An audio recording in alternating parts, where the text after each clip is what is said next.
அருள் அமுதம். ஹரி ஓம். ஸ்ரீ குருப்யோ நமக.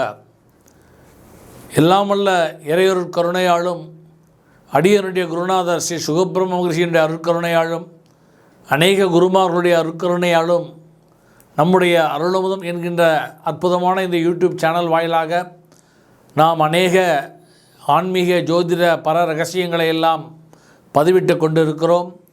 அதனுடைய அடிப்படையிலே இந்த தை மாதம் முதல், அதாவது மகர சங்கராந்தி முதல் ஒவ்வொரு மாதமும் மாத பிறப்பு பலன்கள் என்கின்ற ராசி பலன்களை சொல்லவிருக்கிறோம், பதிவிடவிருக்கிறோம்.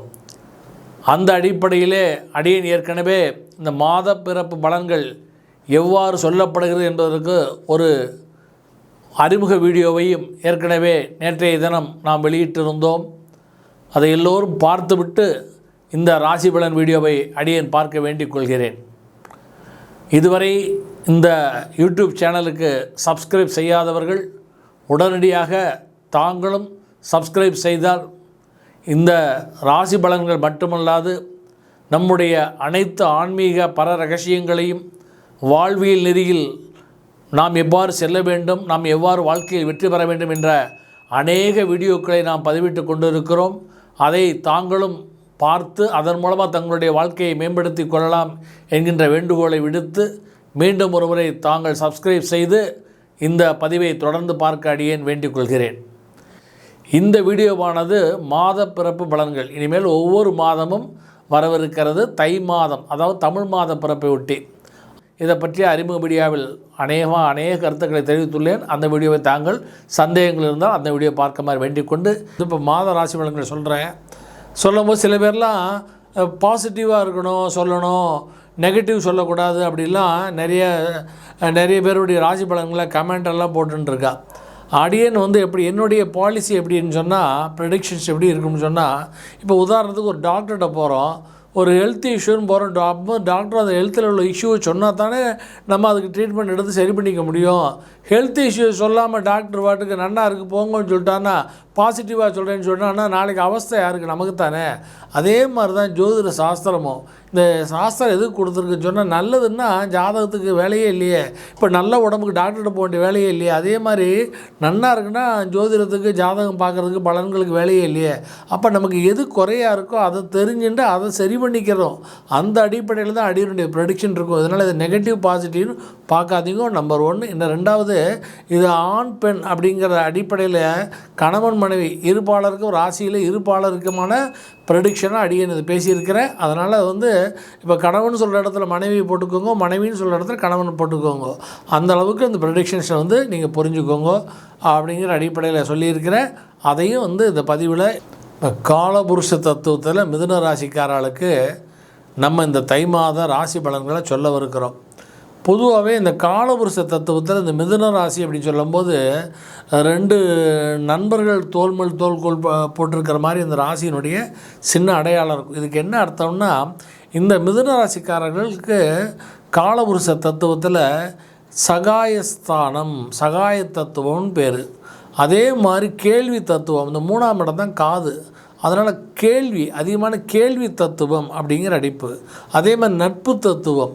அதனால் இந்த சகாய தத்துவம், நட்பு தத்துவம், கேள்வி தத்துவம், இந்த அடிப்படையில் இந்த மிதுன ராசிக்காரன் தன்னுடைய வாழ்க்கையை அமைச்சுண்டா, அதாவது நிறைய கேட்கணும், நான் நிறைய படிக்கணும், அதே சமயத்தில் நல்ல எல்லாருடைய ஒரு அந்யோன்யமாக சகஜமாக பழகணும், நட்பாக பழகணும், அதே மாதிரி எல்லாருக்கும் உதவி செய்யணும். இந்த ஒரு அடிப்படை, இந்த தத்துவத்தை இந்த மிதுன ராசிக்காரை புரிஞ்சுட்டு அதன்படி வாழ்ந்தாலே போதும்.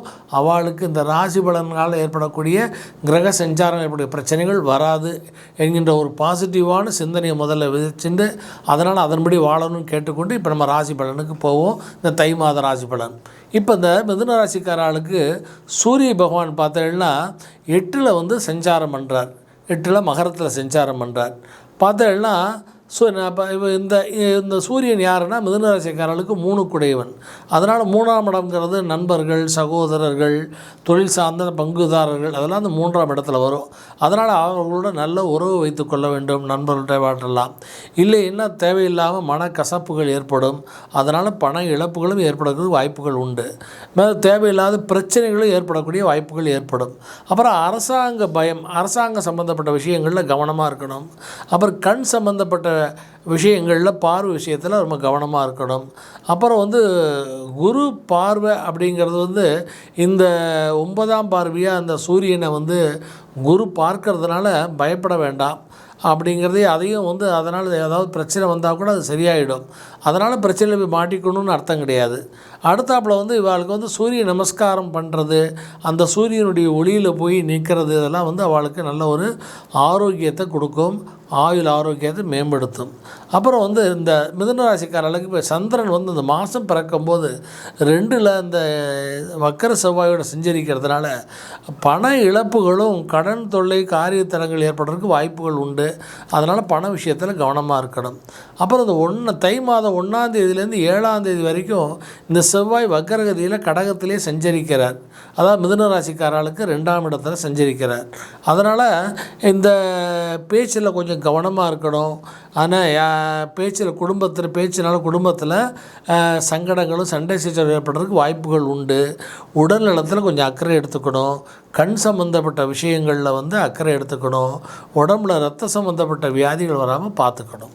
அடுத்தாப்பில் இந்த செவ்வாய் மிதுன ராசிக்காரர்களுக்கு தை மாதம் 7ஆம் தேதிக்கு மேலே 30ஆம் தேதிக்குள்ளே மிதுனத்துக்கே வந்துடுறார். அவருடைய ஜென்ம ராசிக்கே வந்துடுறார். அங்கேயும் வக்கரமாக தான் இருக்கிறதுனால ஜென்மத்தில் செஞ்சிருப்பதால் தனக்குத்தானே சத்ரு, இது ஜென்ம சத்ருன்னு சொல்கிறது சாஸ்திரம். அதனால் அவருடைய எண்ணங்கள், அவருடைய செயல்களே அவளுக்கு எதிரியாக முறிவிடும். அதனால் இந்த டயத்தில் நம்ம எடுக்கக்கூடிய முடிவுகள், நம்மளுடைய எண்ண ஓட்டங்கள் இது நமக்கு சாதகமாக இருக்காது. அதனால் முடிவுகள், ஏதாவது புதுசாக முடிவுகள் எடுக்கிறது, இதெல்லாம் கொஞ்சம் தள்ளி போடணும் அப்படின்னு அடியேன் வேண்டுகோள் விடுத்துக்கிறேன்.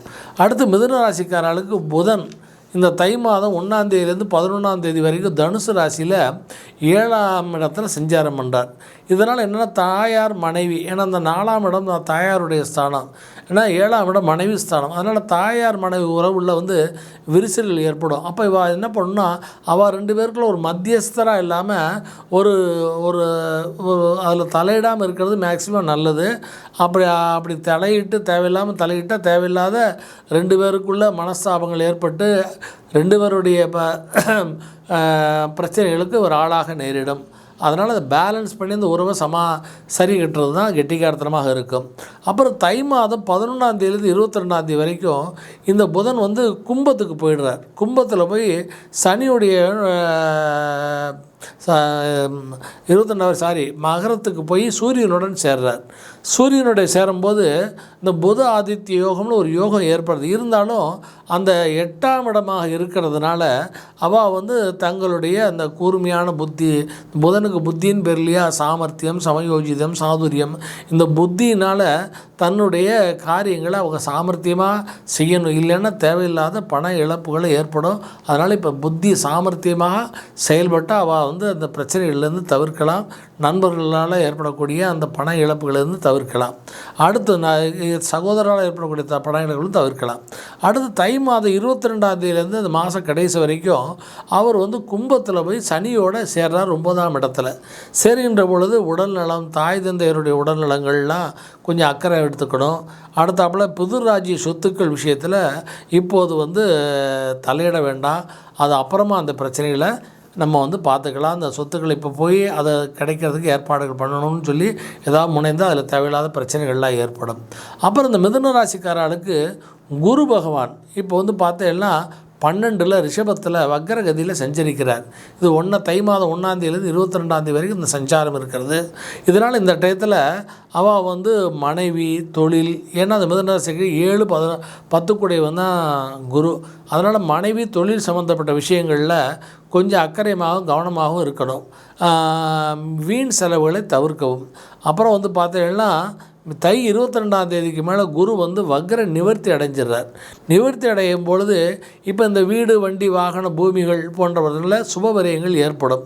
அந்த சுபவரியங்கள் வெளிநாடு, சில பேருக்கு வெளிநாடு யோகம் கூட ஏற்படும். இந்த மாதிரி காலையில் பொன் பொருள் ஆடம்பர சேர்க்கைகள்லாம் ஏற்படுறதுக்கு வாய்ப்புகள் உண்டு. வெளிநாடு செல்ல வரும்போது வெளிநாடு செல்லலாம். அந்த முயற்சிகள்லாம் வெற்றி வரும். அடுத்து இந்த மிதுன ராசிக்காரர்களுக்கு சுக்கிரன் இந்த மிதுன ராசிக்கு 9ல் சனி பகவான் வீட்டில் 1ஆம் தேதியிலேருந்து தை 1லேருந்து 15 வரை சஞ்சாரம் பண்ணுகிறார். இந்த டயத்தில் தன லாபங்களும் அதனால் வீடு மற்ற கடன்களிலிருந்து விடுபடுவதற்கு வாய்ப்புகள்லாம் ஏற்படும். பெண்களால் சுகபோக விருத்திகள்லாம் ஏற்படும். அதனால் மகிழ்ச்சியும் அதே சமயத்தில் கவனமாக இருக்க வேண்டும். அப்புறம் சுக்கிரன் தை மாதம் 15ஆம் தேதி முதல் 30ஆம் தேதி வரை மீனத்தில் சஞ்சாரம் பண்ணுறார், உச்சம் பெறார். அதனால் பெண்கள் அது ராகுவோட சேர்றார். இதனால் பெண்களால் பிரச்சனையும், அதுவும் ஒரு வயதில் மூத்த பெண்களால் அவர்களுக்கு பிரச்சனைகள் ஏற்படுவதற்கு வாய்ப்புகள் உண்டு. அதனால் வயதில் மூத்த பெண்கள்கிட்டேருந்து பணம் வாங்குறதோ அவளோட ஒரு உறவாடுகிறதுலாம் தவிர்க்கவும். அதை தவிர்த்தான அவர்களுக்கு எந்த பிரச்சனையும் வராது. அதே மாதிரி புத்தர்கள் விஷயத்துலேயும் அவர்கள் வந்து கவனமாக இருக்கணும்.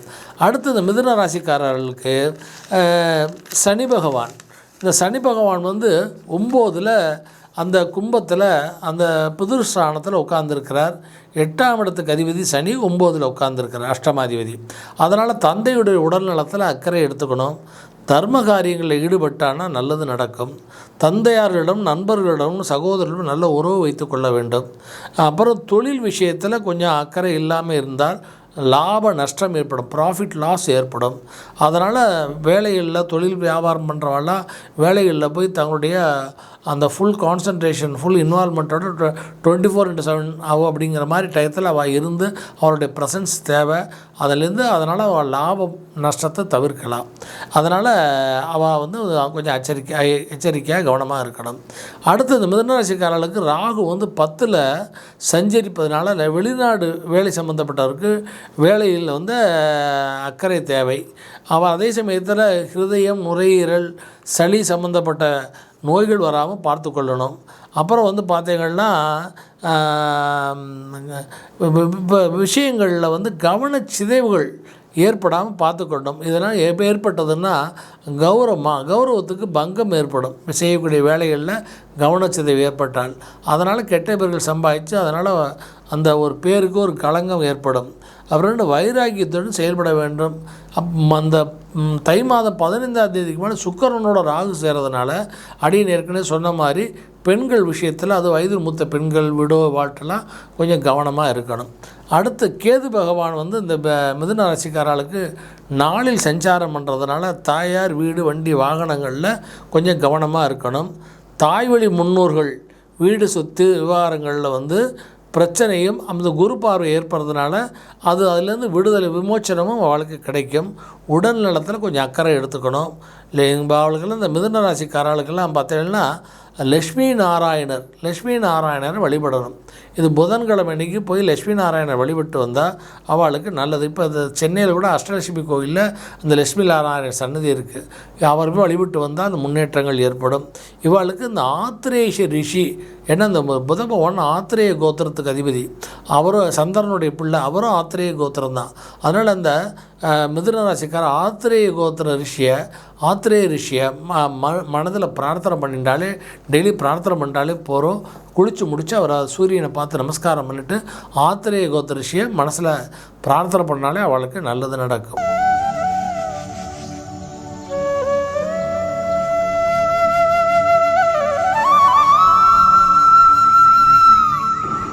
அருள் அமுதம்.